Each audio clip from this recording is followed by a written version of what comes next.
Hello, everyone. Charles Watts here. Welcome back to Inside Arsenal. It is Tuesday. Hope you're doing well wherever you're watching or listening to this around the world. Thank you for joining me as always.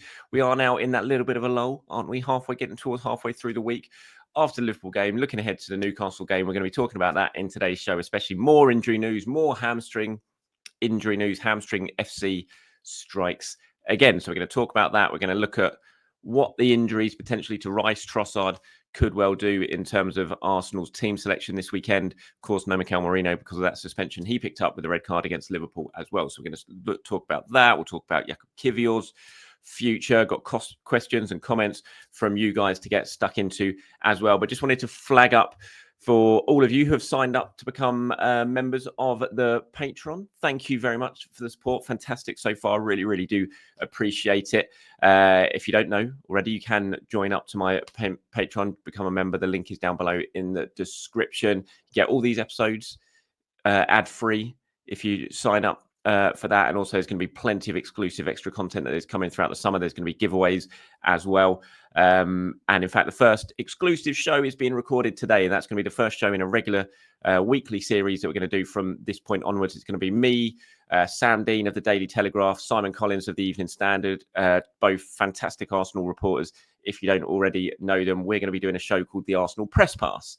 That is going to be exclusive to Patreon. And if you watch, hopefully we're going to give you plenty of insight of behind the scenes sort of stuff. And especially as the summer kicks off and the transfer window gets underway, the three of us hopefully will be able to keep you bang up to date with everything that is going on. Simon and Sam are fantastic reporters.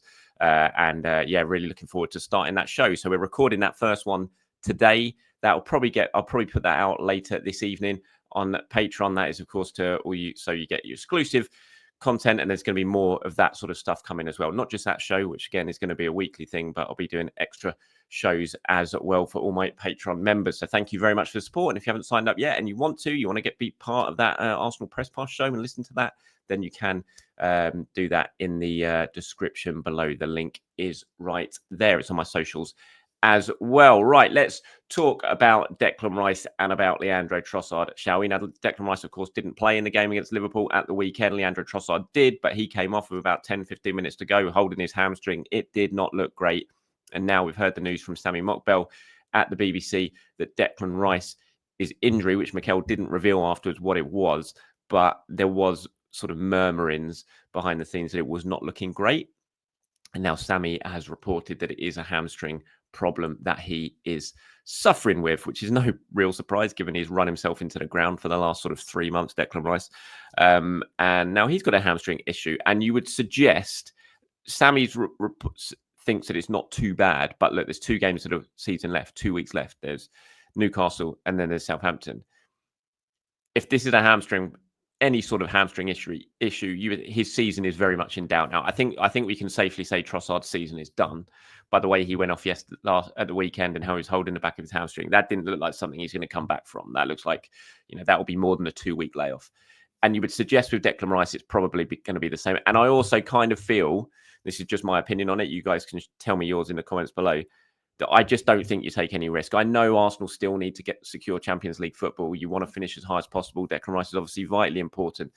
But the last thing you want is to risk any sort of bad injury for Declan Rice that is going to wipe out his summer, because he, like so many players, but especially him, given what he did last summer in the Euros, he needs a break. He needs a proper summer off to recharge. The last thing he needs to do this summer is to be in rehab and not to be able to go away on holiday, not to be able to recharge the batteries, because he's having to go to London Colney every single day to rehab a bad injury. So you do not want to take any risks. This is just my opinion. And so even if he's kind of borderline, I don't think he needs to play in these last 2 games. I just think you say, okay, thank you for everything you've done this season, Declan. Thank you for what you've done, especially the last few months when you've really found your form and basically carried the team for a lot of it. Have some time off. Don't risk it. Put your feet up. Get ready for next season.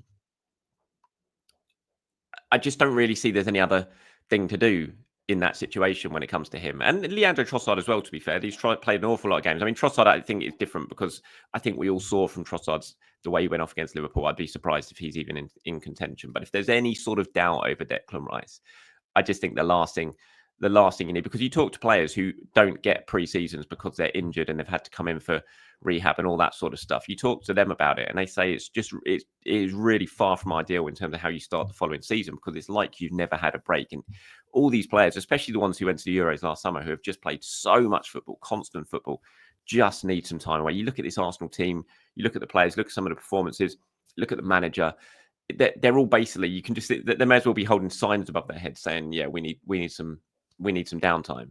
And so I just think it's absolutely essential that no risk is taken with Declan Rice here in these last 2 games. If there's any doubt, put him on the sidelines, and that's it. Job done. Thank you very much, Declan. We'll see you next season. That's my thoughts, but let me know your thoughts on it in the comments below. Obviously, there's some big sort of decisions to make for Mikel Arteta now with these injuries that Arsenal got coming up and the suspension, as I said, to Mikel Merino, because there's not that many options that he can do. Obviously, up front, without Trossard and without Merino, without Havertz, without who I know Mikel suggested was going to could play a few games this season. It doesn't look like that's going to be the case because we haven't even seen him in training yet.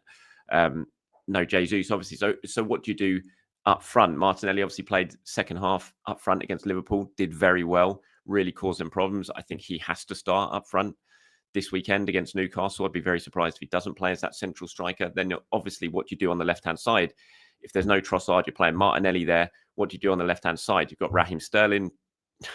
May as well not play anyone if you're going to play Raheem Sterling, and that's no disrespect to Raheem Sterling. That's just on the evidence that we've seen from him so far this season, and certainly of late, where he just looks absolutely zoned out and like he can't. There's just no point in him being on the football pitch at the moment. So what do you do there? Do you take Kieran Tierney? Do you move Ethan Nwaneri over from the right-hand side and play him on the left-hand side? I mean, we've not seen Ethan play many minutes at all recently in his natural position. So is Mikel really going to move him out to the left-hand side and play him over there? I think he should.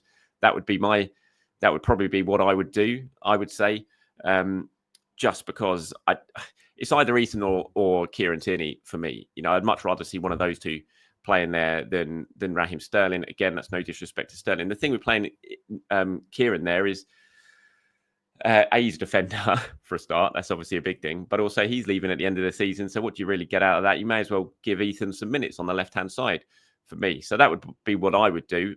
You'd have Martinelli in the middle, Ethan on the left, Saka on the right. I guess you'd play Zinchenko in the left 8 role next to Martin Odegaard. I don't really know what else you could do. Maybe there's an option of playing Miles Lewis-Skelly there and playing Calafiori at left back. That could be something that comes into the equation, but Miles Lewis-Skelly's just so good at left back, as he showed again against Liverpool at the weekend. Newcastle are very strong out wide. Jacob Murphy I think he's up to 20 goal involvements now this season. He's got another assist at the weekend. I think he's up to 12. He provides a real threat down that right-hand side. Scored against Arsenal, obviously, in the Carabao Cup semi-final. And so do you really want to take Miles out from being that sort of left-sided defensive option? I'm not sure. I mean, it's just far from ideal. Again, it shows up the current state of Arsenal's injuries, the current state of the squad as well. But it's a big decision for Mikel Arteta, mate. I'd love to get your thoughts on it. We are going to speak about this, myself, Sam and Sai, in the Arsenal Press Pass show. We're going to really sort of look and get all of our opinions of what we think he could do, what he might do. I'd love to get your thoughts on it as well in the comments below. Who starts up front? Who starts in midfield? Because it's key. I mean, this is a big, big game for Arsenal, no doubt about it. You win this game, that's it. Newcastle are out of the equation. Second is pretty much wrapped up if you win this game. Champions League is certainly wrapped up if you win this game, but second's pretty much done and dusted as well. So it's a really big one. If Arsenal lose, Newcastle will go ahead of them, and then you would suggest second's probably out the window for Arsenal, even though Champions League's still pretty much all but secured. So it is a big game. Mikel's going to have to get it right. Arsenal have struggled for wins. I think it's 3 wins in 11 games in the Premier League now since that defeat against West Ham. It's been a terrible run of form. And this is Arsenal's last home game. You want to go out with a win. You want to give the crowd something to sort of go home cheery about. So, yeah, let me know your thoughts on it in the comments below. Who starts and why?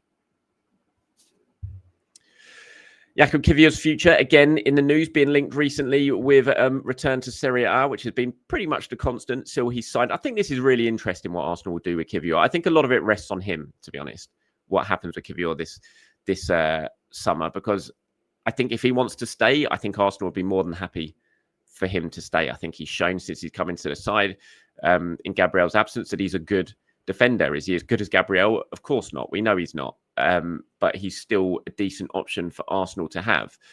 He is probably Arsenal's sort of 3rd or 4th choice, maybe 5th choice centre-back at times. I still think if everyone's fit and available, then the more likely scenario would be Ben White playing at right back, Timber playing at centre-back, alongside one of the other two if everyone was really fit. But I just don't think Mikel's been too confident on Ben White's fitness. And whenever one of those two has been injured, fit, the other one tends to have been injured in recent weeks. So I've not really seen that option. But Kiwior's just such a useful player. He can play left back. He can play centre back. He's shown he's a decent player. He seems to be growing in stature and confidence as well. So I just think it's all down to him, really. If he wants to go, I think Arsenal probably wouldn't stand in his way if a decent offer came in. The reports at the moment are that Inter Milan and Juventus are the two clubs that are really sort of sniffing around him ahead of the summer. If he says, look, I want to go, I think Arsenal will look at it and say, okay, fair enough. You're not really getting the minutes that you probably need at this stage of your career.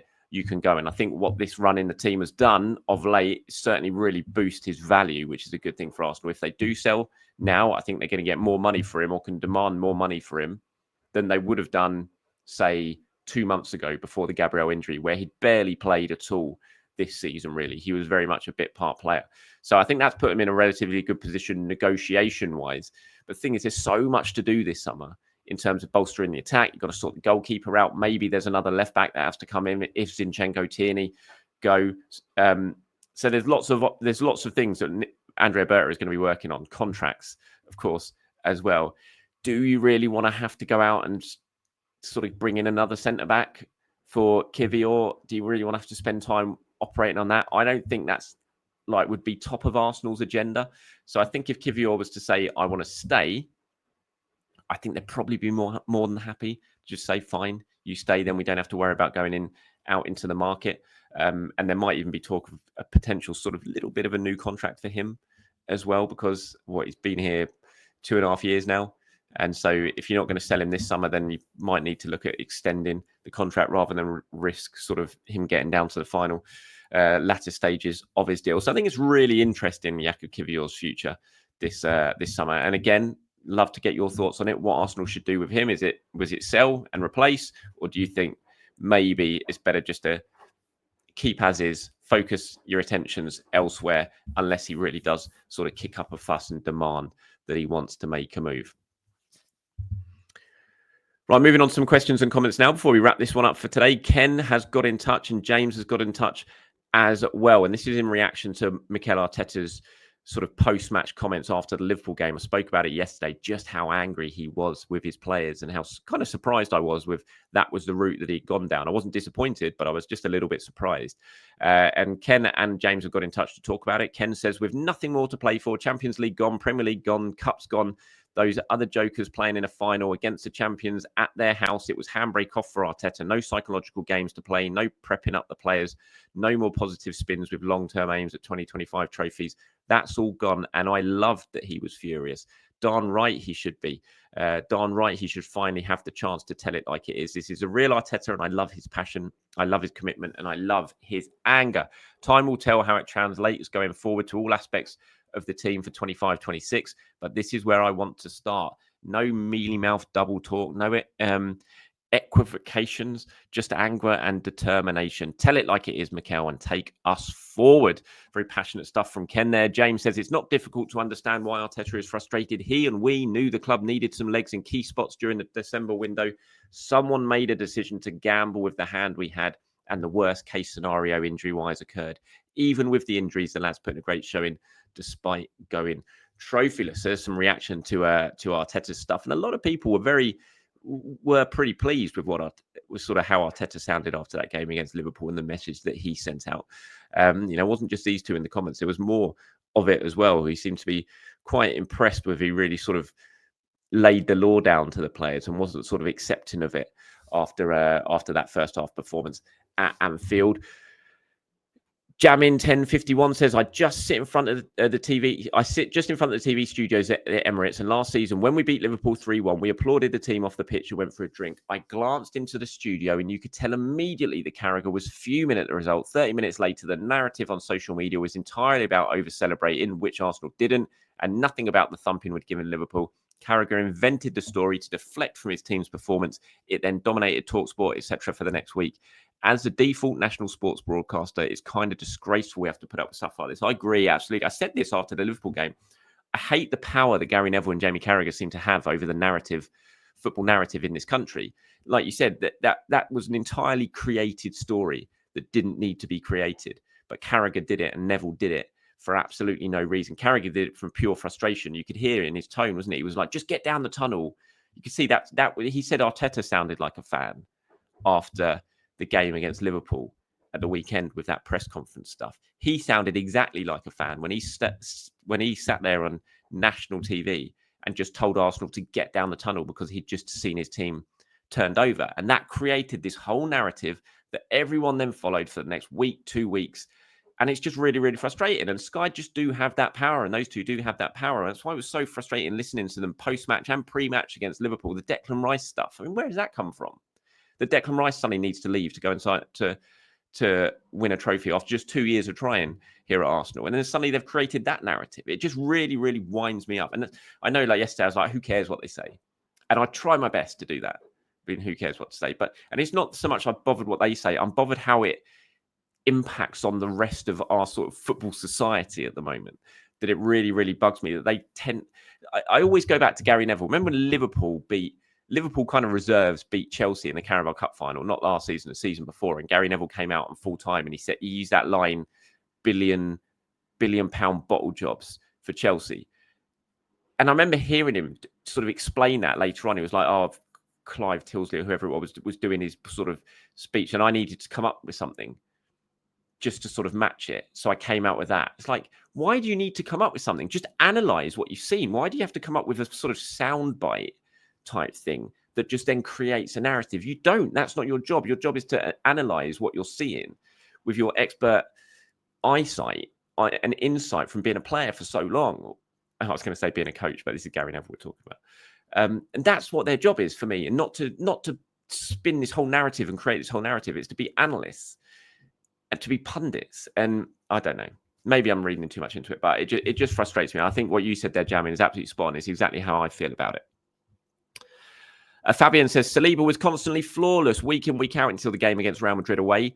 There he made that mistake that led to Vinny's equaliser, and again, many more in each game since. Is this a worrying indicator that he indeed spoke to Real and that his mind is now set on leaving, struggling with emotions? No, I don't think so. I absolutely don't think that. I think what we've seen from Saliba recently is just a very tired player coming to the end of the season, fatigued, and that's creeped into his game a little bit. Also, the fact he's lost his central defensive partner, that is more of the leader out of the two as well. And he's lost him, and it takes a little bit getting used to playing with someone else. And I think that's probably crept into it as well. But I just think the team just look tired. They look done. You look at the results, this squad is so much better than results have shown in the last 11 games, even with the injuries. But I just think they're done. I just think they look absolutely physically, mentally exhausted at times. And I think that's what we're seeing with Saliba of late, rather than anything about Real Madrid. And we've got just a couple here on Ethan Nwaneri. Mike, he says, hi, Charles. What is going on with Ethan? I feel that the Anfield atmosphere is key for a youngster such as MLS and Ethan to experience, as I believe it is the most difficult away atmosphere and crucial for development of these two young players. I think my biggest critic for Arteta is his lack of rotation of squad and youth development. I'm worried that if Ethan keeps receiving minimal to no minutes, he will leave the club.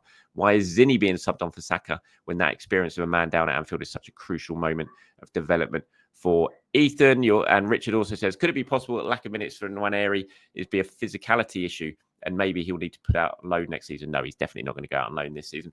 I just think, and this is just my opinion, I just think Ethan was really struggling for form when he was starting the last sort of run in the team that he had when he was starting games. I think back to like United away, around that sort of period, Everton away, Brentford at home, when he was starting all those games, he was really struggling for form, I thought, Ethan, at that point. He was coming off at half-time against Everton, didn't he? He really struggled against Man United. He struggled against Brentford as well.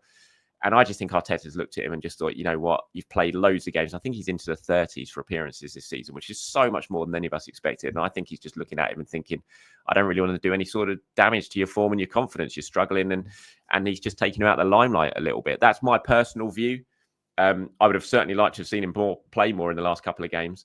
But I think that's why I think Arteta is doing it more than anything else. I hope he plays in the next couple of games. As I said, I want him to play against Newcastle, I want him to play against Southampton. But I don't think it's anything more than that. But yeah, we'll have to wait and see. I'm sure McKellar might get asked about it again at the press conference on Friday ahead of the Newcastle game. And that's it from me today, everyone. Thanks for watching. Thanks for listening. Appreciate it as always. I'll be back tomorrow. Or if you're a member on Patreon or you want to sign up to become a Patreon member, you can see me later on with the first episode of the Arsenal Press Pass show. Speak to you soon. Bye-bye.